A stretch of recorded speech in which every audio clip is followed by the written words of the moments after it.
आओ सुनते हाँ ਗਿਆਨੀ ਸੋਹਣ ਸਿੰਘ ਸੀਤਲ ਦੀ ਕਿਰਤ ਮਹਾਰਾਣੀ ਜਿੰਦਾਂ ਦਾ ਆਖਰੀ ਭਾਗ। ਜਿੰਦਾਂ ਦੇ ਦੇਸ਼ ਨਿਕਾਲੇ ਦੇ ਕਾਗਜ਼ ਉੱਤੇ ਕੌਂਸਲ ਦੇ 2 ਮੈਂਬਰਾਂ ਰਾਜਾ ਤੇਜ ਸਿੰਘ ਤੇ ਫਕੀਰ ਨੂਰਦੀਨ ਨੇ ਦਸਤਖਤ ਕੀਤੇ। ਇੱਕ ਹੋਰ ਮੈਂਬਰ ਰਾਜਾ ਸ਼ੇਰ ਸਿੰਘ ਦੀ ਥਾਂ ਉਹਦੇ ਭਰਾ ਗੁਲਾਬ ਸਿੰਘ ਤੋਂ ਦਸਤਖਤ ਕਰਵਾ ਲਏ। ਕਰੀ ਨੇ ਉਸ ਹੁਕਮ ਵਿੱਚ ਇਹ ਵੀ ਲਿਖ ਦਿੱਤਾ ਕਿ ਜੇ ਬਨਾਰਸ ਵਿੱਚ ਜਿੰਦਾਂ ਕੋਈ ਹੋਰ ਸਾਜ਼ਿਸ਼ ਕਰੇਗੀ ਤਾਂ ਉਹਨੂੰ ਚੁਨਾਰ ਦੇ ਕਿਲੇ ਵਿੱਚ ਕੈਦ ਕੀਤਾ ਜਾਏਗਾ। 14 ਮਈ 1848 ਈਸਵੀ ਨੂੰ ਰੈਜ਼ੀਡੈਂਟ ਦਾ ਹੁਕਮ ਜਿੰਦਾਂ ਕੋਲ ਪੁੱਜਾ। ਮਹਾਰਾਜਾ ਦਲੀਪ ਸਿੰਘ ਦੀ ਮੋਹਰ ਵਾਲੀ ਚਿੱਠੀ ਜਿੰਦਾਂ ਨੂੰ ਦਿੱਤੀ ਗਈ। ਰੈਜ਼ੀਡੈਂਟ ਵੱਲੋਂ ਲਿਖਿਆ ਸੀ, ਮੈਂ ਆਪਣੇ ਅਫਸਰਾਂ ਕਪਤਾਨ ਲਿਮਸਟਨ ਤੇ ਲੈਫਟੀਨੈਂਟ ਹੁਡਸਨ ਦੇ ਨਾਲ ਕੁਝ ਇਤਬਾਰੀ ਤੇ ਪਤਵੰਤੇ ਸਰਦਾਰਾਂ ਨੂੰ ਭੇਜ ਰਿਹਾ ਹਾਂ।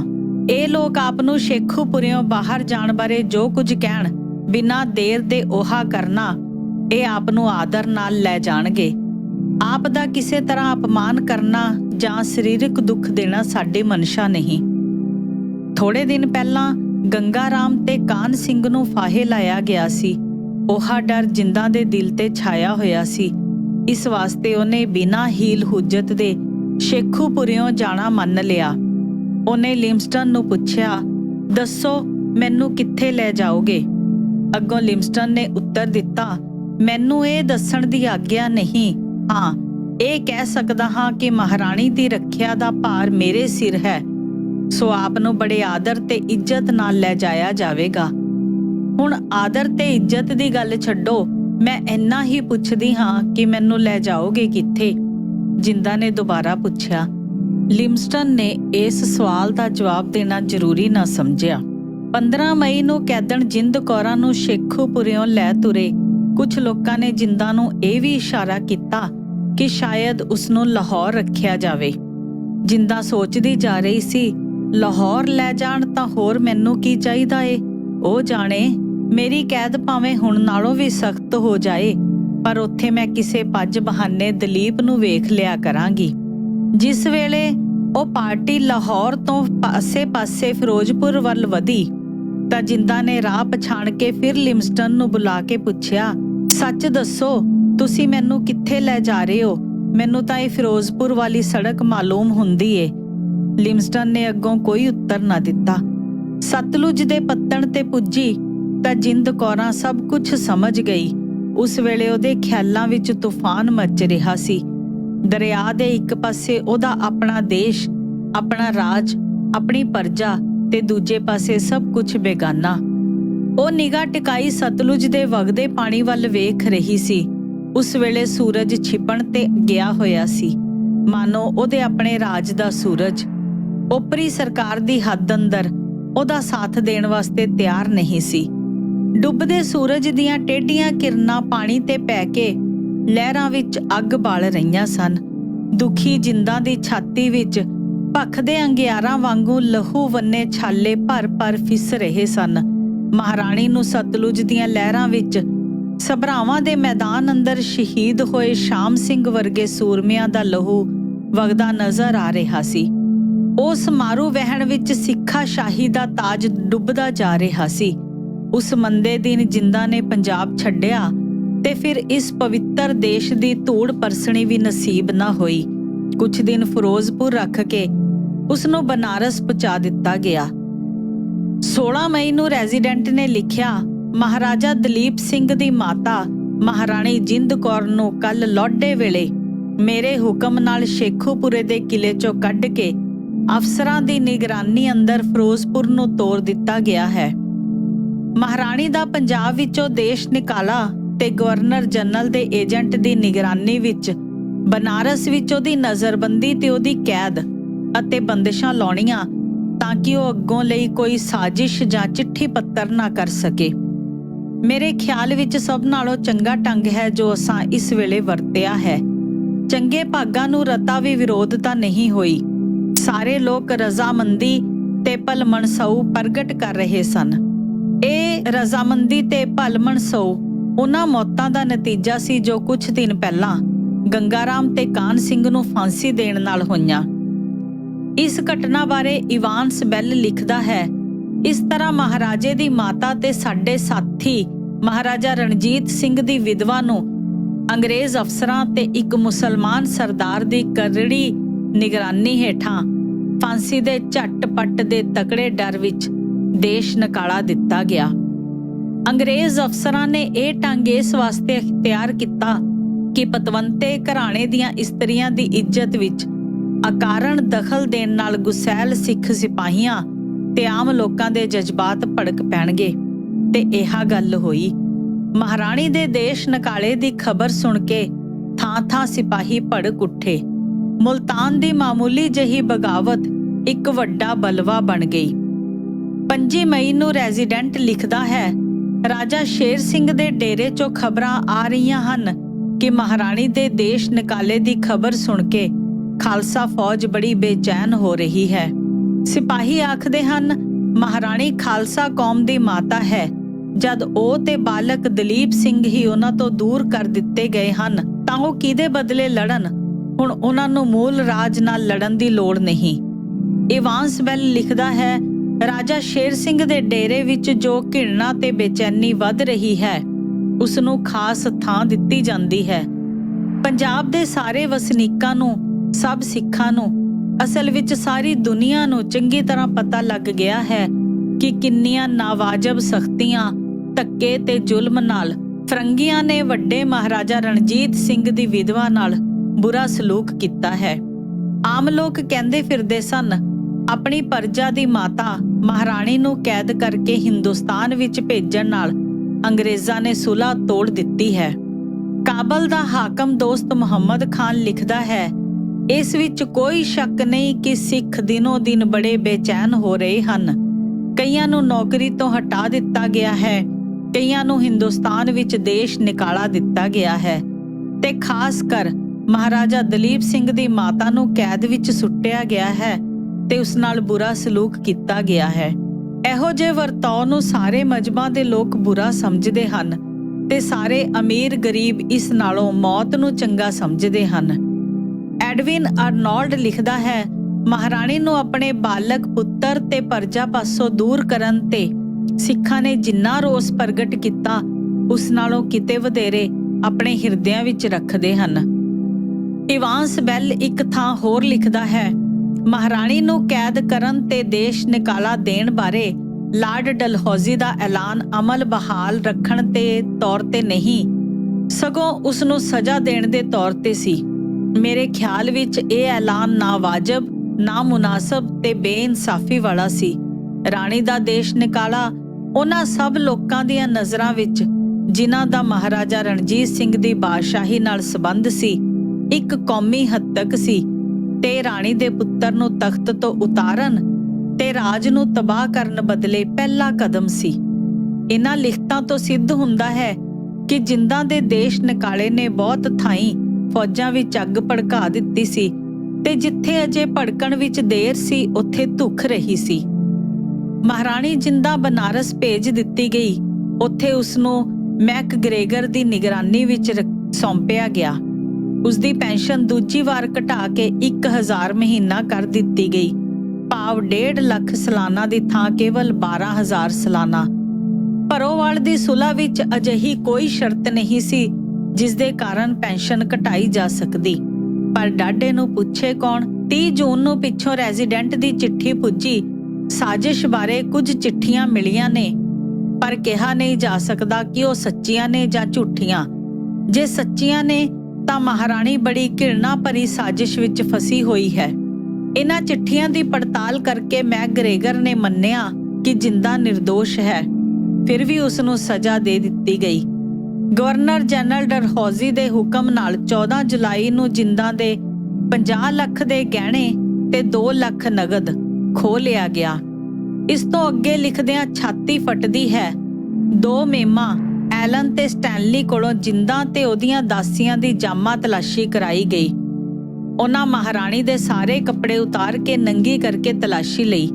ਅੰਗਰੇਜ਼ ਕੌਮ ਜੋ ਦੁਨੀਆ ਭਰ ਵਿੱਚ ਆਪਣੇ ਆਪ ਨੂੰ ਭਲਮਨਸਊ ਤੇ ਤਹਿਜ਼ੀਬ ਵਿੱਚ ਸਭ ਤੋਂ ਅੱਗੇ ਦੱਸਦੀ ਹੈ, ਉਸਦੇ ਇੱਕ ਪਤਵੰਤੇ ਹਾਕਮ ਲਾਰਡ ਡਲਹੌਜ਼ੀ ਨੇ ਆਪਣੇ ਮੋਏ ਮਿੱਤਰ ਮਹਾਰਾਜਾ ਰਣਜੀਤ ਸਿੰਘ ਦੀ ਵਿਧਵਾ ਨਾਲ ਇਹ ਮਨੁੱਖਤਾ ਤੋਂ ਗਿਰਿਆ ਹੋਇਆ ਸਲੂਕ ਕੀਤਾ।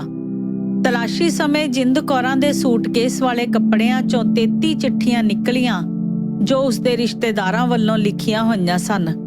ਮੈਕਗ੍ਰੇਗਰ ਮੰਨਦਾ ਹੈ ਕਿ ਉਹਨਾਂ ਚਿੱਠੀਆਂ ਵਿੱਚ ਅੰਗਰੇਜ਼ਾਂ ਦੇ ਵਿਰੁੱਧ ਇੱਕ ਅੱਖਰ ਵੀ ਨਹੀਂ ਸੀ। ਜਿੰਦਾਂ ਦਾ ਗੁਨਾਹ ਕੋਈ ਨਹੀਂ ਸੀ, ਪਰ ਕੀ ਉਹਦਾ ਇੰਨਾ ਗੁਨਾਹ ਹੀ ਕਾਫੀ ਨਹੀਂ ਸੀ ਕਿ ਉਹ ਬੇਗੁਨਾਹ ਸੀ? ਕਈ ਵਾਰ ਬੇਗੁਨਾਹ ਹੋਣਾ ਵੀ ਵੱਡਾ ਅਪਰਾਧ ਬਣ ਜਾਂਦਾ ਹੈ।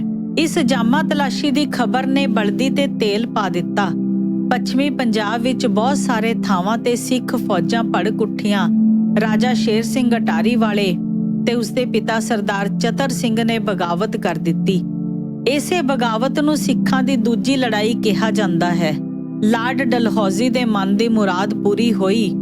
ਅੰਗਰੇਜ਼ ਸੈਨਾਪਤੀ ਗੱਫ ਬੜੀ ਤਕੜੀ ਫੌਜ ਲੈ ਕੇ ਪੰਜਾਬ ਵਿੱਚ ਆ ਵੜਿਆ। ਉਸ ਦੀਆਂ ਰਾਜਾ ਸ਼ੇਰ ਸਿੰਘ ਨਾਲ 4 ਲੜਾਈਆਂ ਹੋਈਆਂ। ਪਹਿਲੀ ਰਾਮਨਗਰ, ਦੂਜੀ ਸੈਦਲਾਪੁਰ, ਤੀਜੀ ਚੇਲਿਆਂ ਵਾਲੀ। ਇਹਨਾਂ 3 ਲੜਾਈਆਂ ਵਿੱਚ ਸਿੱਖਾਂ ਦਾ ਪਾਸਾ ਭਾਰੀ ਰਿਹਾ ਤੇ ਆਖਰੀ ਚੌਥੀ ਲੜਾਈ ਗੁਜਰਾਤ ਵਿੱਚ ਬਾਰੂਦ ਸਿੱਕਾ ਮੁੱਕ ਜਾਣ ਕਾਰਨ ਰਾਜਾ ਸ਼ੇਰ ਸਿੰਘ ਹਾਰ ਗਿਆ। ਬਚੀ ਹੋਈ ਫੌਜ ਲੈ ਕੇ ਰਾਜਾ ਸ਼ੇਰ ਸਿੰਘ ਰਾਵਲਪਿੰਡੀ ਵੱਲ ਵਧਿਆ। ਉੱਥੇ ਉਸਨੇ 14 ਮਾਰਚ ਨੂੰ ਅੰਗਰੇਜ਼ਾਂ ਸਾਹਮਣੇ ਹਥਿਆਰ ਸੁੱਟੇ। ਰਾਜਾ ਸ਼ੇਰ ਸਿੰਘ, ਸਰਦਾਰ ਚਤਰ ਸਿੰਘ ਤੇ ਕੁਝ ਹੋਰ ਸਿੱਖ ਅਫਸਰ ਕੈਦ ਕਰ ਲਏ ਗਏ।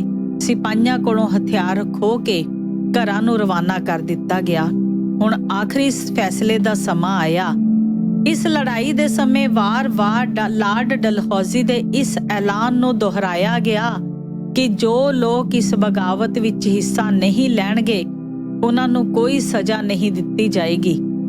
ਦਲੀਪ ਸਿੰਘ ਅੰਗਰੇਜ਼ਾਂ ਦੀ ਸਰਪ੍ਰਸਤੀ ਵਿੱਚ ਉਹਨਾਂ ਦੇ ਕਬਜ਼ੇ ਅੰਦਰ ਸੀ। ਉਹਨੇ ਕੋਈ ਕਸੂਰ ਨਹੀਂ ਸੀ ਕੀਤਾ, ਪਰ ਡਲਹੌਜ਼ੀ ਨੇ ਆਪਣੇ ਸਾਰੇ ਐਲਾਨਾਂ ਤੇ ਇਕਰਾਰਾਂ ਨੂੰ ਛਿੱਕੇ ਟੰਗ ਕੇ ਉਸ ਮਾਸੂਮ ਬਾਲਕ ਦੀ ਗਰਦਨ ਉੱਤੇ ਛੁਰੀ ਫੇਰ ਦਿੱਤੀ। 29 ਮਾਰਚ 1849 ਈਸਵੀ ਨੂੰ ਪੰਜਾਬ ਜ਼ਬਤ ਕਰ ਲਿਆ ਗਿਆ। ਆਖਰੀ ਅਹਿਦਨਾਮੇ ਦੀਆਂ ਸ਼ਰਤਾਂ ਇਹ ਸਨ: ਮਹਾਰਾਜਾ ਦਲੀਪ ਸਿੰਘ ਆਪਣੇ ਵੱਲੋਂ, ਆਪਣੇ ਵਾਰਸਾਂ ਵੱਲੋਂ ਤੇ ਆਪਣੇ ਉੱਤਰਾਧਿਕਾਰੀਆਂ ਵੱਲੋਂ ਪੰਜਾਬ ਰਾਜ ਦੇ ਸਾਰੇ ਹੱਕਾਂ ਤੇ ਦਾਅਵਿਆਂ ਨੂੰ ਤਿਆਗਦਾ ਹੈ। ਲਾਹੌਰ ਦਰਬਾਰ ਸਿਰ ਅੰਗਰੇਜ਼ੀ ਸਰਕਾਰ ਦਾ ਜੋ ਕਰਜ਼ਾ ਹੈ ਉਸ ਬਦਲੇ ਤੇ ਇਸ ਲੜਾਈ ਦੇ ਖਰਚੇ ਬਦਲੇ ਲਾਹੌਰ ਰਿਆਸਤ ਦੀ ਹਰ ਤਰ੍ਹਾਂ ਦੀ ਜਾਇਦਾਦ ਜਿੱਥੇ ਵੀ ਹੋਵੇ ਸਰਕਾਰ ਅੰਗਰੇਜ਼ੀ ਜ਼ਬਤ ਕਰ ਲਵੇਗੀ। ਕੋਹਿਨੂਰ ਹੀਰਾ ਜੋ ਮਹਾਰਾਜਾ ਰਣਜੀਤ ਸਿੰਘ ਨੇ ਸ਼ਾਹ ਸ਼ੁਜਾ ਕੋਲੋਂ ਲਿਆ ਸੀ, ਲਾਹੌਰ ਦਾ ਮਹਾਰਾਜਾ ਇੰਗਲੈਂਡ ਦੀ ਮਲਕਾ ਦੀ ਭੇਟਾ ਕਰੇਗਾ। ਮਹਾਰਾਜਾ ਦਲੀਪ ਸਿੰਘ ਆਪਣੇ ਸਬੰਧੀਆਂ ਦੀ ਤੇ ਰਿਆਸਤ ਦੇ ਨੌਕਰਾਂ ਦੀ ਸਹਾਇਤਾ ਲਈ ਈਸਟ ਇੰਡੀਆ ਕੰਪਨੀ ਪਾਸੋਂ ਇੱਕ ਰਕਮ ਲਏਗਾ ਜੋ ਕੰਪਨੀ ਦੇ ਰੁਪਏ 4 ਲੱਖ ਤੋਂ ਘੱਟ ਤੇ 5 ਲੱਖ ਤੋਂ ਵੱਧ ਨਹੀਂ ਹੋਵੇਗੀ। ਮਹਾਰਾਜੇ ਦੀ ਇੱਜ਼ਤ ਤੇ ਸਨਮਾਨ ਕਾਇਮ ਰੱਖਿਆ ਜਾਵੇਗਾ। ਉਹ ਮਹਾਰਾਜਾ ਦਲੀਪ ਸਿੰਘ ਬਹਾਦਰ ਦਾ ਖਿਤਾਬ ਰੱਖੇਗਾ ਤੇ ਉਹ ਆਪਣੀ ਉਮਰ ਭਰ ਉੱਪਰ ਦੱਸੀ ਪੈਨਸ਼ਨ ਦਾ ਓਨਾ ਹਿੱਸਾ ਲਿਆ ਕਰੇਗਾ ਜੋ ਉਸ ਨੂੰ ਜਾਤੀ ਤੌਰ ਤੇ ਦਿੱਤਾ ਜਾਵੇਗਾ। ਪਰ ਜੇ ਉਹ ਅੰਗਰੇਜ਼ਾਂ ਦਾ ਤਾਬੇਦਾਰ ਰਹੇਗਾ ਤੇ ਉੱਥੇ ਰਿਹਾਇਸ਼ ਰੱਖੇਗਾ ਜਿੱਥੇ ਗਵਰਨਰ ਜਨਰਲ ਉਸ ਲਈ ਥਾਂ ਤਜਵੀਜ਼ ਕਰੇਗਾ। ਪੰਜਾਬ ਵਿੱਚੋਂ ਸਿੱਖਾਂ ਦਾ ਰਾਜ ਸਮਾਪਤ ਹੋ ਗਿਆ। ਡਲਹੌਜ਼ੀ ਨੇ ਰਹਿੰਦਾ ਗੁੱਸਾ ਵੀ ਜਿੰਦਾਂ ਉੱਤੇ ਕੱਢ ਲਿਆ। ਪੰਜਾਬ ਦੀ ਜ਼ਬਤੀ ਤੋਂ ਪੂਰਾ 1 ਸਤਵਾਰਾ ਪਿੱਛੋਂ ਭਾਵ 6 ਅਪ੍ਰੈਲ ਨੂੰ ਜਿੰਦਾਂ ਨੂੰ ਚੁਨਾਰ ਦੇ ਕਿਲੇ ਵਿੱਚ ਕੈਦ ਕਰ ਦਿੱਤਾ ਗਿਆ। 6 ਅਪ੍ਰੈਲ 1849 ਈਸਵੀ ਨੂੰ ਜਿੰਦਾਂ ਚੁਨਾਰ ਦੇ ਕਿਲੇ ਵਿੱਚ ਭੇਜ ਦਿੱਤੀ ਗਈ। ਉਹਦੇ ਸਾਰੇ ਪੁਰਾਣੇ ਦਾਸ-ਦਾਸੀਆਂ ਹਟਾ ਦਿੱਤੇ ਗਏ। ਜੋ ਨਵੇਂ ਨੌਕਰ ਰੱਖੇ ਗਏ, ਬਿਨਾਂ ਕੰਮ ਉਹਨਾਂ ਨਾਲ ਗੱਲ ਕਰਨ ਦੀ ਵੀ ਆਗਿਆ ਨਹੀਂ ਸੀ। ਜਿੰਦਾਂ ਦਾ ਜੀਵਨ ਨਰਕ ਨਾਲੋਂ ਵੀ ਭੈੜਾ ਹੋ ਗਿਆ। ਇਸ ਦੋਜ਼ਖ ਵਿੱਚੋਂ 2 ਹਫ਼ਤੇ ਵੀ ਨਾ ਕੱਟ ਸਕੀ। ਜਿੰਦਾਂ ਦੇ ਅੰਦਰ ਭਾਂਬੜ ਬਲ ਰਹੇ ਸਨ। ਬੀਤੀਆਂ ਯਾਦਾਂ ਦਿਲ ਵਿੱਚ ਅੰਗਿਆਰਾਂ ਵਾਂਗ ਭਖਦੀਆਂ ਸਨ। ਉਹ ਉੱਠਦੀਆਂ ਆਹੀ ਨੂੰ ਅੰਦਰ ਰੋਕਦੀ ਤਾਂ ਅੰਦਰ ਸੜਦਾ, ਬਾਹਰ ਕੱਢਦੀ ਤਾਂ ਬਾਹਰ ਸੜਦਾ। ਉਹ ਸਾਰੀ ਦੀ ਸਾਰੀ ਦੁੱਖ ਰੂਪ ਬਣ ਚੁੱਕੀ ਸੀ। ਉਹ ਅਸਮਾਨ ਦੇ ਤਾਰਿਆਂ ਵੱਲ ਵੇਖਦੀ। ਕਿਸੇ ਕਾਲੀ ਬਦਲੀ ਵਿੱਚੋਂ ਕੋਈ ਤਾਰਾ ਡਲਕਦਾ ਦਿਸਦਾ ਤਾਂ ਰੀਸੋ ਦੀਆਂ ਕਾਲੀਆਂ ਅੱਖਾਂ ਵਿੱਚ ਵੀ ਹੰਝੂ ਢਲਕ ਆਉਂਦੇ। ਉਹ ਆਪੇ ਰੋਂਦੀ ਤੇ ਆਪੇ ਚੁੱਪ ਕਰ ਜਾਂਦੀ। ਇਹ ਉਹਾ ਜਿੰਦਾ ਹੈ ਜਿਸ ਦੇ ਬੁੱਲਾਂ ਤੇ ਆਈ ਮੁਸਕਰਾਹਟ ਸ਼ੇਰੇ ਪੰਜਾਬ ਵਾਸਤੇ ਜੀਵਨ ਅੰਮ੍ਰਿਤ ਹੁੰਦੀ ਸੀ, ਜਿਸ ਦੇ ਮੱਥੇ ਦੀ ਤਿਉੜੀ ਸਾਹਮਣੇ ਹਜ਼ਾਰਾਂ ਸੂਰਮਿਆਂ ਦੀਆਂ ਕਮਾਨਾਂ ਝੁਕ ਜਾਇਆ ਕਰਦੀਆਂ ਸਨ, ਜਿਸ ਦੀਆਂ ਅੱਖਾਂ ਵਿੱਚ ਆਏ ਹੰਝੂ ਪ੍ਰਿਥਵੀ ਤੇ ਭੁਚਾਲ ਲਿਆ ਦਿੰਦੇ ਸਨ। ਅੱਜ ਨਾ ਉਹਦੇ ਹਾਸਿਆਂ ਵਿੱਚ ਕੋਈ ਕਰਾਮਾਤ ਹੈ, ਨਾ ਹੰਝੂਆਂ ਵਿੱਚ ਤਾਸੀਰ। ਉਹ ਹੱਸੇ ਤਾਂ ਆਪਣੇ ਆਪ ਨੂੰ ਧੋਖਾ ਦੇਣ ਬਦਲੇ ਰੋਵੇ ਤਾਂ ਅੰਦਰ ਬਲਦੀ ਤੇ ਤੇਲ ਪਾਉਣ ਵਾਸਤੇ। ਹੰਝੂ ਸਦਾ ਇੱਕੋ ਭਾਅ ਨਹੀਂ ਵਿਕਿਆ ਕਰਦੇ, ਕਦੇ ਇਹ ਮੋਤੀਆਂ ਤੋਂ ਵੀ ਮਹਿੰਗੇ ਹੁੰਦੇ ਨੇ ਤੇ ਕਦੇ ਤਰੇਲ ਦੀਆਂ ਬੂੰਦਾਂ ਤੋਂ ਵੀ ਸਸਤੇ। ਕਈ ਵਾਰ ਉਹ ਰਾਤ ਲੇਟੀ ਸੋਚਣ ਲੱਗ ਪੈਂਦੀ, ਮੈਂ ਇਸ ਕੈਦ ਵਿੱਚ ਕਿੰਨਾ ਕੁ ਚਿਰ ਰਹਿ ਸਕਾਂਗੀ। ਮੈਂ ਕੈਦ ਕਿਉਂ ਹਾਂ? ਬੰਦੀ ਖਾਨੇ ਸਦਾ ਉਹਨਾਂ ਵਾਸਤੇ ਹੁੰਦੇ ਨੇ ਜੋ ਬੰਦੀ ਰਹਿਣਾ ਪ੍ਰਵਾਨ ਕਰ ਲੈਣ। ਮੈਨੂੰ ਇਹ ਕੈਦ ਪ੍ਰਵਾਨ ਨਹੀਂ, ਮੈਂ ਕੈਦ ਨਹੀਂ ਰਹਾਂਗੀ, ਪਰ ਮੈਂ ਇਸ ਵਿੱਚੋਂ ਆਜ਼ਾਦ ਕਿਵੇਂ ਹੋਵਾਂ? ਅੰਦਰ ਫੁਰਨੇ ਜਾਗੇ ਮਨ ਬਣਿਆ ਤਾਂ ਆਜ਼ਾਦ ਹੋਣ ਦਾ ਰਸਤਾ ਵੀ ਸੁੱਝ ਪਿਆ। 18 ਅਪ੍ਰੈਲ 1849 ਦੀ ਅੱਧੀ ਰਾਤ ਵੇਲੇ ਉਹ ਉਦਾਸੀ ਸੰਤਣੀ ਵਾਂਗ ਭਗਵਾਂ ਬੇਸ ਕਰਕੇ ਕਿਲਿਓਂ ਬਾਹਰ ਨਿਕਲ ਤੁਰੀ। ਬੂਹੇ ਅੱਗੇ ਖਲੇ ਪਹਿਰੇਦਾਰ ਨੇ ਪੁੱਛਿਆ, ਕੌਣ है? जंगल में रहने वाली उदासी संतनी हूँ। महारानी ने धर्म उपदेश लेने के लिए बुलाया था। दिन को आने की आज्ञा नहीं मिली थी, इसलिए रात को चोरी चोरी आई हूँ। महारानी को धर्म की दीक्षा देकर उसी तरह चोरी चोरी जाना चाहती हूँ। इस धर्म के काम में मेरी सहायता करोगे तो ईश्वर तुम्हें इसका फल देगा। जिंदा ने संतां वाली बोली विच उत्तर दिता। ਪਹਿਰੇਦਾਰ ਬਿਲਕੁਲ ਨਵਾਂ ਸੀ, ਉਹ ਜਿੰਦਾ ਦੀ ਆਵਾਜ਼ ਪਛਾਣ ਨਾ ਸਕਿਆ। ਉਹਨੇ ਦਿਲ ਵਿੱਚ ਸੋਚਿਆ, ਜੇ ਮੇਰੇ ਅਫਸਰਾਂ ਨੂੰ ਪਤਾ ਲੱਗ ਗਿਆ ਕਿ ਬਾਹਰੋਂ ਕੋਈ ਚੋਰੀ ਚੋਰੀ ਮਹਾਰਾਣੀ ਨੂੰ ਮਿਲਣ ਆਉਂਦਾ ਏ ਤਾਂ ਪਤਾ ਨਹੀਂ ਮੈਨੂੰ ਕੀ ਸਜ਼ਾ ਮਿਲੇਗੀ। ਬਿਹਤਰ ਇਹੀ ਹੈ ਕਿ ਜਿਵੇਂ ਇਹ ਚੋਰੀ ਆਈ ਏ ਉਸੇ ਤਰ੍ਹਾਂ ਚਲੀ ਜਾਵੇ, ਨਾ ਇਹਨੂੰ ਤੀਸਰੀ ਅੱਖ ਵੇਖੇ, ਨਾ ਮੈਥੋਂ ਕੋਈ ਪੁੱਛ ਪੜਤਾਲ ਹੋਵੇ। ਉਹਨੇ ਫਿਰ ਨਾ ਆਉਣ ਦੀ ਤਾੜਨਾ ਕਰਕੇ ਜਿੰਦਾ ਨੂੰ ਲੰਘ ਜਾਣ ਦਿੱਤਾ। ਪਹਿਰੇਦਾਰ ਦਾ ਡਰ ਤੇ ਜਿੰਦਾਂ ਦੀ ਦਲੇਰੀ ਉਹਦੀ ਰਿਹਾਈ ਦਾ ਵਸੀਲਾ ਬਣੇ। ਕਿਲਿਓਂ ਬਾਹਰ ਨਿਕਲ ਕੇ ਜਿੰਦਾ ਨੇ ਸਾਹਮਣੇ ਵਗਦੀ ਨਦੀ ਵਿੱਚ ਛਾਲ ਮਾਰ ਦਿੱਤੀ। ਲਹਿਰਾਂ ਨਾਲ ਲੜਦੀ ਤੇ ਆਪਣੀ ਤਕਦੀਰ ਨਾਲ ਘੋਲ ਕਰਦੀ ਅੰਤੋਂ ਨਦੀਆਂ ਪਾਰ ਹੋ ਗਈ। ਉਧਰ ਦਿਨ ਚੜਿਆ। ਜਿੰਦਾਂ ਦੇ ਨਸ ਜਾਣ ਦੀ ਖਬਰ ਵੱਡੇ ਅਫਸਰਾਂ ਨੂੰ ਪਹੁੰਚੀ ਤਾਂ ਉਹ ਘਬਰਾ ਉੱਠੇ। ਸਰਕਾਰੀ ਸਿਪਾਹੀ ਸ਼ਿਕਾਰੀਆਂ ਵਾਂਗ ਜਿੰਦਾਂ ਦੀ ਭਾਲ ਵਿੱਚ ਨਿਕਲ ਤੁਰੇ। ਹੁਣ ਜਿੰਦਾਂ ਵਾਸਤੇ ਬਹੁਤ ਮੁਸ਼ਕਿਲ ਬਣੀ। ਦਿਨੇ ਉਹ ਝਾੜਾਂ ਵਿੱਚ ਲੁਕ ਕੇ ਕੱਟਦੀ ਤੇ ਰਾਤ ਨੂੰ ਜਿਸ ਪਾਸੇ ਮੂੰਹ ਹੁੰਦਾ ਪੰਧ ਪੈ ਜਾਂਦੀ। ਉਹ ਦੁਨੀਆ ਦਾ ਅਨੋਖਾ ਰਾਹੀ ਸੀ ਜੋ ਤੁਰਿਆ ਜਾ ਰਿਹਾ ਸੀ ਪਰ ਆਪਣੀ ਮੰਜ਼ਿਲ ਤੋਂ ਜਾਣੂ ਨਹੀਂ ਸੀ। ਰਾਤ ਦੇ ਹਨੇਰੇ ਵਿੱਚ ਉਹ ਦਰਖਤਾਂ ਦੇ ਸੰਘਣੇ ਪਰਛਾਵੇਂ ਹਿਲਦੇ ਵੇਖਦੀ ਤਾਂ ਉਹਨੂੰ ਵੈਰੀ ਦੇ ਸਿਪਾਹੀਆਂ ਦਾ ਭੁਲੇਖਾ ਪੈਂਦਾ। ਹਵਾ ਦੇ ਤੇਜ਼ ਬੁੱਲੇ ਬਿਰਖਾਂ ਨੂੰ ਚੀਰਦੇ ਛਾਂ-ਛਾਂ ਕਰਕੇ ਲੰਘਦੇ ਤਾਂ ਉਹਦੇ ਕੰਨਾਂ ਵਿੱਚ ਦੁਸ਼ਮਣ ਦੀਆਂ ਗੋਲੀਆਂ ਦੀ ਗੂੰਜ ਅਨੁਭਵ ਹੁੰਦੀ। ਪੈਰ ਥੱਲੇ ਆ ਕੇ ਕੋਈ ਸੁੱਕਾ ਪੱਤਰ ਟੁੱਟ ਜਾਂਦਾ ਤਾਂ ਦੁਖੀਆ ਦਾ ਦਿਲ ਟੁੱਟ ਜਾਂਦਾ। ਇਸ ਤਰ੍ਹਾਂ ਭੁੱਖੀ ਤਿਹਾਈ ਭਟਕਦੀ ਜਿੰਦਾ ਨੇਪਾਲ ਦੇ ਰਾਣਾ ਜੰਗ ਬਹਾਦਰ ਦੇ ਦਰਬਾਰ ਜਾ ਪਹੁੰਚੀ। ਸ਼ੇਰੇ ਪੰਜਾਬ ਦੀ ਮਹਿਬੂਬਾ, ਹੀਰਿਆਂ ਤੇ ਮੋਤੀਆਂ ਦਾ ਦਾਨ ਕਰਨ ਵਾਲੀ ਮਹਾਰਾਣੀ ਜਿੰਦ ਕੌਰਾਂ ਰਾਣਾ ਜੰਗ ਬਹਾਦਰ ਦੇ ਸਾਹਮਣੇ ਝੋਲੀ ਅੱਡ ਕੇ ਇਉਂ ਫਰਿਆਦ ਕਰਨ ਵਾਸਤੇ ਮਜਬੂਰ ਹੋ ਗਈ। ਜਦੋਂ ਨੱਸ ਕੇ ਕਿਲੇ ਚੁਨਾਰ ਚੋਂ ਪਹੁੰਚੀ ਜਿੰਦਾ ਜਾ ਨੇਪਾਲ, ਤਨ ਲਟਕਣ ਲੀਰਾਂ ਰੇਸ਼ਮੀ ਤੇ ਗਲ ਵਿੱਚ ਖਿਲਰੇ ਵਾਲ, ਜਿਹਦੇ ਵੱਟ ਮੱਥੇ ਦੇ ਵੇਖ ਕੇ ਹੁੰਦਾ ਦੂਜ ਦਾ ਚੰਦ ਹਲਾਲ, ਅੱਜ ਕੱਖੋਂ ਹੌਲੀ ਹੋ ਗਈ ਕਰਦੇ ਤੁਰਦੀ ਲਾਲਾਂ ਨਾਲ। ਵਿੱਚ ਰਾਣੇ ਦੇ ਦਰਬਾਰ ਦੇ ਝੋਲੀ ਅੱਡ ਕੇ ਕਰੇ ਸਵਾਲ, ਮੈਂ ਮਾਲਕ ਦੇਸ਼ ਪੰਜਾਬ ਦੀ ਅੱਜ ਫਿਰਾਂ ਫਕੀਰਾਂ ਦੇ ਹਾਲ, ਕੱਲ ਹੀਰੇ ਕਰਦੀ ਦਾਨ ਸਾਂ ਅੱਜ ਰੋਟੀ ਤੋਂ ਕੰਗਾਲ। ਮੈਂ ਰਾਣੀ ਉਸ ਰਣਜੀਤ ਦੀ ਜਿਹਦੀ ਇੰਦਰ ਨਾ ਚੱਲਦਾ ਝਾਲ, ਜਿਹਦੀ ਭਵਕ ਡੁਲਾਵੇ ਅੰਬਰਾਂ ਅਤੇ ਪ੍ਰਿਥਵੀ ਆਉਣ ਭੁਚਾਲ। ਮੈਂ ਸਾਂ ਮਹਾਰਾਜਾ ਦਲੀਪ ਦੀ ਜਿਹਨੂੰ ਮਿੱਤਰਾਂ ਫਾਹਿਆ ਜਾਲ, ਫਿਰਾਂ ਰੋਟੀ ਬਦਲੇ ਭਟਕਦੀ ਅੱਜ ਵੇਖ ਜ਼ਮਾਨੇ ਦੀ ਚਾਲ। ਮੈਨੂੰ ਕਹਿਣਗੇ ਸ਼ਾਹੀ ਫਕੀਰ ਨੀ ਜਦ ਸ਼ਾਇਰ ਲਿਖਣਗੇ ਹਾਲ। ਜਿੰਦਾ ਮੂੰਹੋਂ ਇਹ ਫਰਿਆਦ ਸੁਣ ਕੇ ਨੇਪਾਲ ਦੇ ਰਾਣਾ ਜੰਗ ਬਹਾਦਰ ਨੂੰ ਤਰਸ ਆ ਗਿਆ। ਉਹਨੇ ਨਿਥਾਵੀਂ ਜਿੰਦਾ ਨੂੰ ਆਪਣੇ ਰਾਜ ਵਿੱਚ ਆਸਰਾ ਦੇਣਾ ਮੰਨ ਲਿਆ। ਮਹਾਰਾਣੀ ਦੇ ਨਿਰਬਾਹ ਵਾਸਤੇ ਉਹਨੇ ਆਪਣੇ ਖਜ਼ਾਨੇ ਵਿੱਚੋਂ 20,000 ਰੁਪਇਆ ਸਾਲਾਨਾ ਦੇਣਾ ਪ੍ਰਵਾਨ ਕਰ ਦਿੱਤਾ। ਇਸ ਨੇਕੀ ਦੇ ਨਾਲ ਉਹਨੇ ਜਿੰਦਾ ਨੂੰ ਖਟਮੰਡੂ ਨੇਪਾਲ ਵਿੱਚ ਰਹਿਣ ਵਾਲੇ ਅੰਗਰੇਜ਼ ਰੈਜ਼ੀਡੈਂਟ ਦੀ ਨਿਗਰਾਨੀ ਵਿੱਚ ਦੇ ਦਿੱਤਾ। ਇੱਥੇ ਜਿੰਦਾ ਲਗਭਗ 12 ਸਾਲ ਅੰਗਰੇਜ਼ ਦੀ ਨਜ਼ਰਬੰਦੀ ਵਿੱਚ ਰਹੀ। ਫਿਰ ਵੀ ਇਹ ਕੈਦ ਬਨਾਰਸ ਜਾਂ ਚੁਨਾਰ ਨਾਲੋਂ ਸੌਖੀ ਸੀ। ਬਾਕੀ ਸਭ ਕੁਝ ਜਿੰਦਾ ਨੇ ਸਹਿ ਲਿਆ ਸੀ, ਪਰ ਪੁੱਤਰ ਦੇ ਵਿਛੋੜੇ ਨੇ ਉਹਨੂੰ ਅਸਲੋਂ ਨਿਢਾਲ ਕਰ ਦਿੱਤਾ। ਉਹ ਰਾਤ ਦਿਨੇ ਦਲੀਪ ਨੂੰ ਯਾਦ ਕਰਕੇ ਰੋਂਦੀ ਰਹਿੰਦੀ। ਇਸ ਨਿੱਤ ਦੇ ਰੋਣ ਨੂੰ ਉਹਦੀਆਂ ਅੱਖਾਂ ਦੀ ਜੋਤ ਖਤਮ ਕਰ ਦਿੱਤੀ। ਜਿੰਦਾ ਅਸਲੋਂ ਅੰਨੀ ਹੋ ਗਈ। 29 ਮਾਰਚ 1849 ਨੂੰ ਪੰਜਾਬ ਰਾਜ ਖਤਮ ਕਰ ਦਿੱਤਾ ਗਿਆ। ਇਸੇ ਸਾਲ ਦੇ ਦਸੰਬਰ ਦੀ 21 ਤਰੀਕ ਨੂੰ ਮਹਾਰਾਜਾ ਦਲੀਪ ਸਿੰਘ ਨੂੰ ਪੰਜਾਬ ਵਿੱਚੋਂ ਦੇਸ਼ ਨਿਕਾਲਾ ਦਿੱਤਾ ਗਿਆ। ਉਸ ਨੂੰ ਈਸਾਈ ਬਣਾ ਲਿਆ ਤੇ ਕਲਕੱਤੇ ਤੋਂ ਇੰਗਲੈਂਡ ਨੂੰ ਜਹਾਜ਼ ਚੜਾ ਦਿੱਤਾ। 1860 ਵਿੱਚ ਮਹਾਰਾਜਾ ਦਲੀਪ ਸਿੰਘ ਨੂੰ ਵਲਾਇਤ ਖਬਰ ਮਿਲੀ ਕਿ ਉਹਦੀ ਮਾਤਾ ਨੇਪਾਲ ਵਿੱਚ ਅੰਨੀ ਹੋ ਚੁੱਕੀ ਹੈ। ਮਹਾਰਾਜੇ ਨੂੰ ਮਾਂ ਦੇ ਵਿਛੋੜੇ ਨੇ ਬੇਵੱਲ ਕਰ ਦਿੱਤਾ। ਉਹ ਮਾਂ ਨੂੰ ਮਿਲਣ ਵਾਸਤੇ ਕਾਲਾ ਪੈ ਗਿਆ। ਸਰਕਾਰ ਵੱਲੋਂ ਭਾਰਤ ਆਉਣ ਦੀ ਆਗਿਆ ਮਿਲ ਗਈ। ਗਵਰਨਰ ਜਨਰਲ ਨੇ ਲਿਖਿਆ, ਮਹਾਰਾਜਾ ਹਿੰਦੁਸਤਾਨ ਆ ਸਕਦਾ ਹੈ ਪਰ ਪੰਜਾਬ ਵਿੱਚ ਨਹੀਂ ਜਾ ਸਕਦਾ। ਉਹ ਆਪਣੀ ਮਾਂ ਨੂੰ ਵੀ ਮਿਲ ਸਕਦਾ ਹੈ, ਉਹ ਅੰਨੀ ਹੋ ਚੁੱਕੀ ਹੈ। ਮਹਾਰਾਜਾ ਦਲੀਪ ਸਿੰਘ ਜਨਵਰੀ ਦੇ ਅਖੀਰ ਕਲਕੱਤੇ ਪੁੱਜਾ। ਕਲਕੱਤੇ ਉਹ ਸਪੈਂਸਿਸ ਹੋਟਲ ਵਿੱਚ ਉਤਰਿਆ। ਇੱਥੇ ਪੁੱਜਦਿਆਂ ਹੀ ਉਹਨੇ ਆਪਣੀ ਮਾਤਾ ਨੂੰ ਲਿਆਉਣ ਵਾਸਤੇ ਆਦਮੀ ਭੇਜ ਦਿੱਤੇ।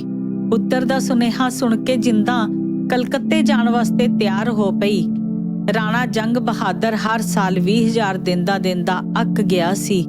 ਉਹ ਹੁਣ ਮਹਾਰਾਣੀ ਜਿੰਦਾ ਤੋਂ ਖਲਾਸੀ ਪਾਉਣਾ ਚਾਹੁੰਦਾ ਸੀ।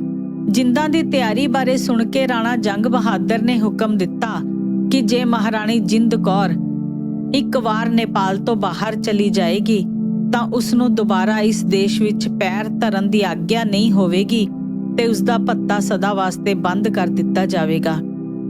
ਇਸ ਹੁਕਮ ਸੁਣ ਕੇ ਜਿੰਦਾ ਸੋਚੀ ਪੈ ਗਈ, ਇੱਧਰੋਂ ਮਿਲ ਰਹੀ ਰੋਟੀ ਖੁੱਸ ਜਾਵੇਗੀ। ਅੰਗਰੇਜ਼ ਮੇਰੇ ਹਾਲ ਤੇ ਕਦੇ ਤਰਸ ਕਰੇਗਾ, ਇਸ ਗੱਲ ਦਾ ਮੈਨੂੰ ਸੁਪਨੇ ਵਿੱਚ ਵੀ ਭਰੋਸਾ ਨਹੀਂ। ਫਿਰ ਰਹਿੰਦੇ ਦਿਹਾੜੇ ਕਿਵੇਂ ਨਿਭਣਗੇ? ਅੱਛਾ, ਜਿਵੇਂ ਹੋਵੇਗੀ ਵੇਖੀ ਜਾਵੇਗੀ, ਪਰ ਮੈਂ ਹੁਣ ਜਾਣੋਂ ਰੁਕ ਨਹੀਂ ਸਕਦੀ। ਮੈਂ ਦਲੀਪ ਬਿਨਾਂ ਨਹੀਂ ਰਹਿ ਸਕਦੀ। ਮੈਂ ਜ਼ਰੂਰ ਜਾਵਾਂਗੀ। ਹਜ਼ਾਰਾਂ ਔਕੜਾਂ ਸਾਹਮਣੇ ਵੇਖ ਕੇ ਵੀ ਜਿੰਦਾ ਤੁਰ ਪਈ। ਮਾਂ ਪੁੱਤ ਦੇ ਸੰਨ ਵਿੱਚ ਭਾਵੇਂ ਸੈਂਕੜੇ ਦੋਜ਼ਖ ਬਲਦੇ ਹੋਣ, ਪਰ ਫਿਰ ਵੀ ਮਾਂ ਪਿੱਛੇ ਨਹੀਂ ਪਰਤਦੀ। ਜਿੰਦਾ ਕਿਵੇਂ ਰੁਕ ਜਾਂਦੀ? ਜਿੰਦਾ ਸੋਚਦੀ ਜਾ ਰਹੀ ਸੀ। ਦਲੀਪ ਉਦੋਂ ਮਸਾਂ 9 ਸਾਲ ਦਾ ਸੀ ਜਦੋਂ ਹੱਤਿਆਰਿਆਂ ਨੇ ਸਾਨੂੰ ਮਾਂ ਪੁੱਤ ਨੂੰ ਵਿਛੋੜ ਦਿੱਤਾ ਸੀ। ਹੁਣ ਉਹ 22 ਸਾਲ ਤੋਂ ਵੀ ਵਡੇਰਾ ਹੋ ਗਿਆ ਏ। ਉਦੋਂ ਉਹ ਬੜਾ ਭੋਲਾ ਭਾਲਾ ਤੇ ਬੀਬਾ ਜਿਹਾ ਲੱਗਦਾ ਸੀ। ਹੁਣ ਪਤਾ ਨਹੀਂ ਕਿਹੋ ਜਿਹਾ ਲੱਗਦਾ ਹੋਵੇਗਾ। ਉਦੋਂ ਉਹ ਮਸਾਂ ਮੇਰੀ ਢਾਕ ਤੱਕ ਆਉਂਦਾ ਸੀ। ਹੁਣ ਤਾਂ ਮੇਰੇ ਨਾਲੋਂ ਵੀ ਗਿੱਠ ਸਿਰ ਕੱਢਦਾ ਹੋਵੇਗਾ। ਮੂੰਹ ਨਾਲ ਆਖ ਲੈਣਾ ਸੌਖਾ ਹੋਏ, ਪਰ 13.5 ਵਰ੍ਹੇ ਹੋ ਗਏ ਨੇ ਮੇਰੇ ਦਲੀਪ ਨੂੰ ਵਿਛੜਿਆ। ਪੁੱਤਰ 13 ਦਿਨ ਅੱਖਾਂ ਤੋਂ ਓਹਲੇ ਹੋ ਜਾਏ ਤਾਂ ਮਾਂ ਦਾ ਕਲੇਜਾ ਪਾਟ ਜਾਂਦਾ ਏ। ਓ ਹੇ ਕਿਸਮਤੇ, ਤੱਤੀ ਮਾਂ ਪੁੱਤਰ ਨੂੰ ਛਾਤੀ ਨਾਲ ਲਾਵੇਗੀ ਪਰ ਉਹਦਾ ਮੂੰਹ ਨਹੀਂ ਵੇਖ ਸਕੇਗੀ। ਹੇ ਤਕਦੀਰ, ਤੂੰ ਮੇਰਾ ਸਭ ਕੁਝ ਖੋ ਲੈਂਦੀਓ ਪਰ ਅੱਖਾਂ ਨਾ ਖੋਂਦੀਓ। ਮੈਂ ਪੁੱਤਰ ਨੂੰ ਵੇਖ ਤਾਂ ਲੈਂਦੀ। ਅਜੇ ਵੀ ਰੱਬ ਦੇ ਘਰ ਕੀ ਘੱਟ ਆਏ।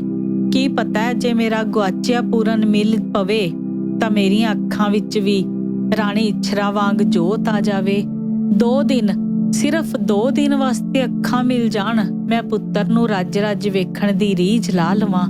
ਫਿਰ ਭਾਵੇਂ ਰੱਬ ਉਸੇ ਵੇਲੇ ਪ੍ਰਾਣ ਕੱਢ ਲਵੇ। ਸਾਰੇ ਰਾਹ ਗਿਣਤੀਆਂ ਗਿਣਦੀ ਜਿੰਦਾ ਫਰਵਰੀ ਵਿੱਚ ਕਲਕੱਤੇ ਪੁੱਜੀ।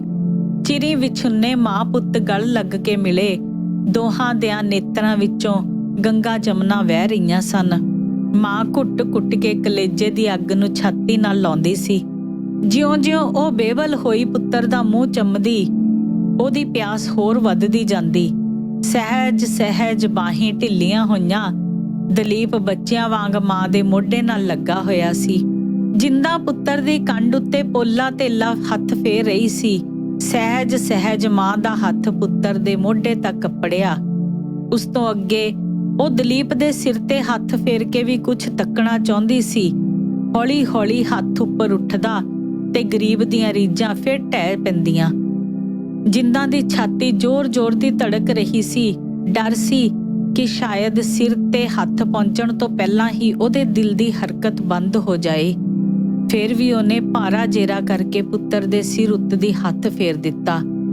ਜਿਸ ਵੇਲੇ ਮੱਖਣਾ ਤੇ ਰੀਝਾਂ ਨਾਲ ਪਾਲੇ ਹੋਏ ਸਵਾ ਗਜ਼ ਲੰਮੇ ਕੇਸਾਂ ਦਾ ਜੂੜਾ ਦਲੀਪ ਦੇ ਸਿਰ ਤੇ ਨਾ ਲੱਭਾ, ਦੁਖੀਆ ਜਿੰਦਾਂ ਦੀਆਂ ਧਾਈਆਂ ਨਿਕਲ ਗਈਆਂ।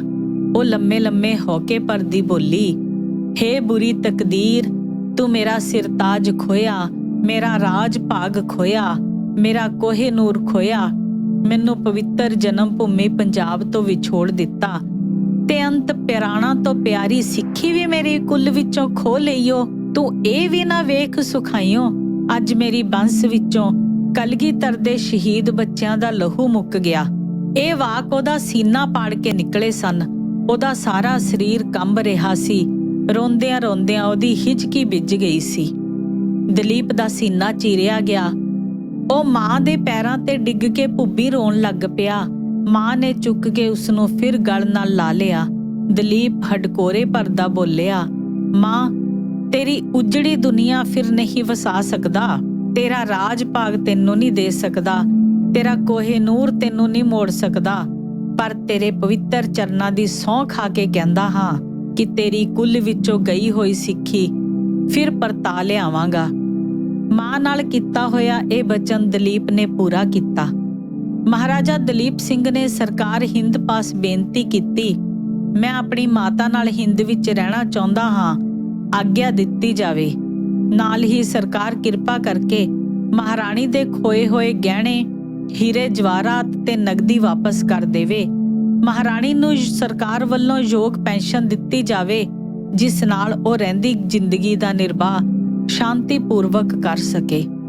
ਸਰਕਾਰ ਅਜੇ ਵੀ ਡਰਦੀ ਸੀ ਕਿ ਜਿੰਦਾ ਦੇਸ਼ ਵਿੱਚ ਰਹਿ ਕੇ ਫਿਰ ਕੋਈ ਸਾਜ਼ਿਸ਼ ਨਾ ਕਰੇ। ਉਹ ਮਹਾਰਾਣੀ ਨੂੰ ਹਿੰਦੁਸਤਾਨ ਵਿੱਚ ਨਹੀਂ ਸੀ ਰਹਿਣ ਦੇਣਾ ਚਾਹੁੰਦੀ। ਅੰਤ ਸਰਕਾਰ ਨੇ ਜਿੰਦਾ ਦੇ ਗਹਿਣੇ ਵਾਪਸ ਕਰਨੇ ਤੇ 2000 ਸਾਲਾਨਾ ਪੈਨਸ਼ਨ ਦੇਣੀ ਇਸ ਸ਼ਰਤ ਤੇ ਮੰਨੀ ਜੇ ਉਹ ਰਿਸ਼ੀਆਂ ਦੀ ਧਰਤੀ ਭਾਰਤ ਛੱਡ ਕੇ ਲੰਕਾ ਵਿੱਚ ਕੈਦ ਰਹਿਣਾ ਮੰਨੇ। ਮਹਾਰਾਜਾ ਦਲੀਪ ਸਿੰਘ ਤੇ ਮਹਾਰਾਣੀ ਜਿੰਦਾ ਨੇ ਇਹ ਸ਼ਰਤ ਨਾ ਮੰਨੀ। ਜਿੰਦਾ ਪੁੱਤਰ ਦੇ ਨਾਲ ਹੀ ਵਲਾਇਤ ਚਲੀ ਗਈ। ਉਹ ਜੁਲਾਈ 1861 ਵਿੱਚ ਵਲਾਇਤ ਪੁੱਜੇ।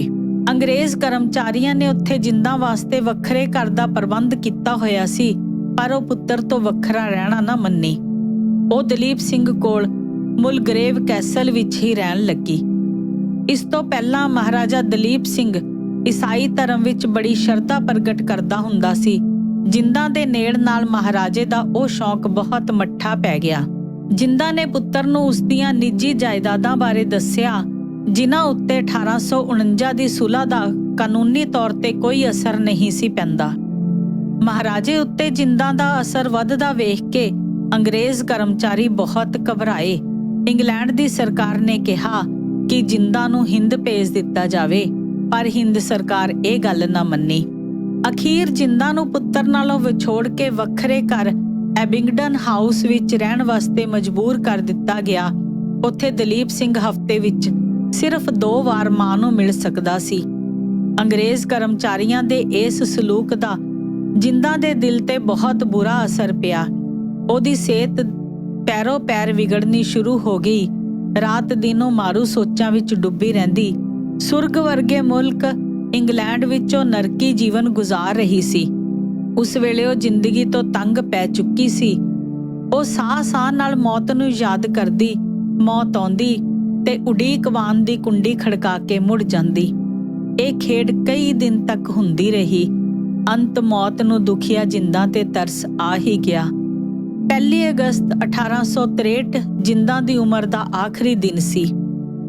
ਕਹਿੰਦੇ ਹਨ, ਬੁਝਣ ਲੱਗੇ ਦੀਵੇ ਦੀ ਜੋਤ ਜ਼ਰਾ ਵਧੇਰੇ ਰੌਸ਼ਨ ਹੋ ਜਾਇਆ ਕਰਦੀ ਹੈ। ਮਰਨ ਕਿਨਾਰੇ ਪਈ ਜਿੰਦਾ ਦੀ ਸੁਰਤ ਵੀ ਕੁਝ ਚਿਰ ਵਾਸਤੇ ਸੰਭਲ ਗਈ। ਦਲੀਪ ਉਹਦੀ ਛਾਤੀ ਤੇ ਸਿਰ ਸੁੱਟ ਕੇ ਬੱਚਿਆਂ ਵਾਂਗ ਰੋ ਰਿਹਾ ਸੀ। ਜਿੰਦਾ ਨਿਸਤੇ ਹੋ ਰਹੇ ਹੱਥ ਨਾਲ ਪੁੱਤਰ ਦਾ ਸਿਰ ਪਲੋਸਦੀ ਹੋਈ ਬੋਲੀ, ਬੇਟਾ ਦਲੀਪ, ਤੂੰ ਨਹੀਂ ਜਾਣਦਾ ਤੇਰੇ ਵਾਸਤੇ ਮੇਰੇ ਦਿਲ ਵਿੱਚ ਕਿੰਨੀਆਂ ਕੁਰੀਜ਼ਾਂ ਸਨ।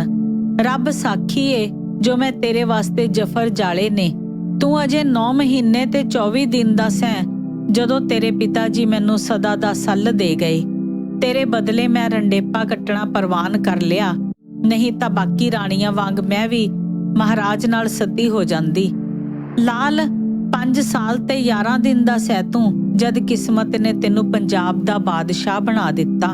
ਮੈਂ ਆਪਣੇ ਹੱਥੀਂ ਤੇਰੇ ਸਿਰ ਤੇ ਤਾਜ ਸਜਾ ਕੇ ਤੈਨੂੰ ਲਾਹੌਰ ਦੇ ਤਖਤ ਉੱਤੇ ਬੈਠਣ ਵਾਸਤੇ ਭੇਜਿਆ ਕਰਦੀ ਸਾਂ।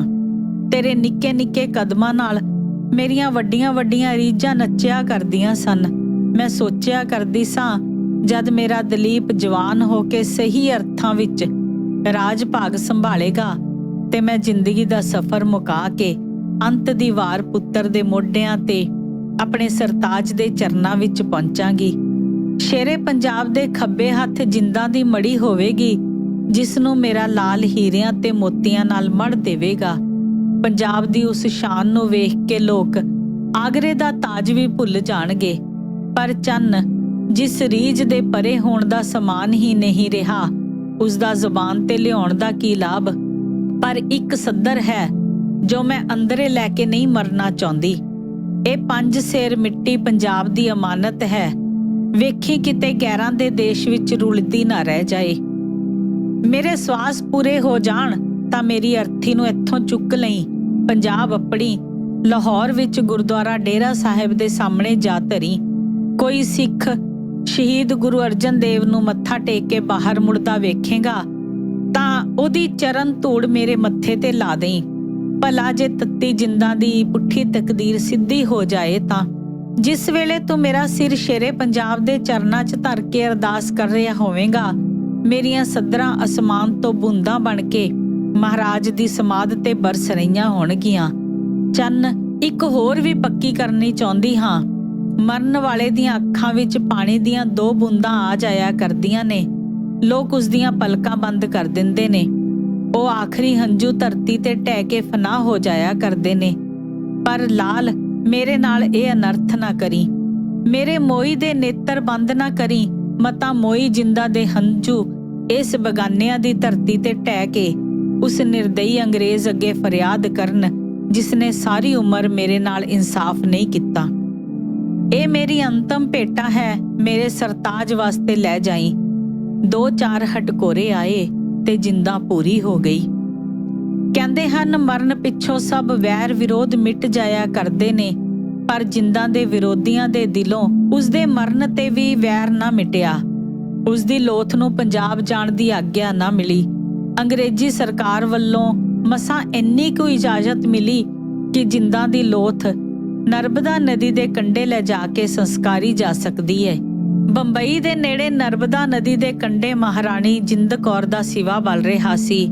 ਮਹਾਰਾਜਾ ਦਲੀਪ ਸਿੰਘ ਮਾਂ ਦੇ ਚਰਨਾਂ ਵੱਲ ਖੜਾ ਹੰਝੂ ਵਹਾ ਰਿਹਾ ਸੀ। ਉਹਦੇ ਅੰਗਰੇਜ਼ ਰਖਵਾਲੇ ਵਾਪਸ ਜਾਣ ਵਾਸਤੇ ਕਾਲੇ ਪੈ ਰਹੇ ਸਨ।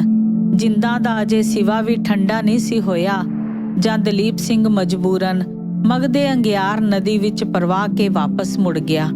ਜਿੰਦਾਂ ਦੀ ਵਿਭੂਤੀ ਦਰਿਆ ਨਰਮਦਾ ਦੀਆਂ ਲਹਿਰਾਂ ਵਿੱਚ ਗੋਤੇ ਖਾਂਦੀ ਸਮੁੰਦਰ ਵੱਲ ਜਾ ਰਹੀ ਸੀ ਤੇ ਉਹਦੀ ਆਤਮਾ ਆਪਣੇ ਉਜੜੇ ਪੰਜਾਬ ਉੱਤੇ ਝਾਤੀ ਮਾਰਨ ਵਾਸਤੇ ਉੱਡੀ ਜਾਂਦੀ ਸੀ।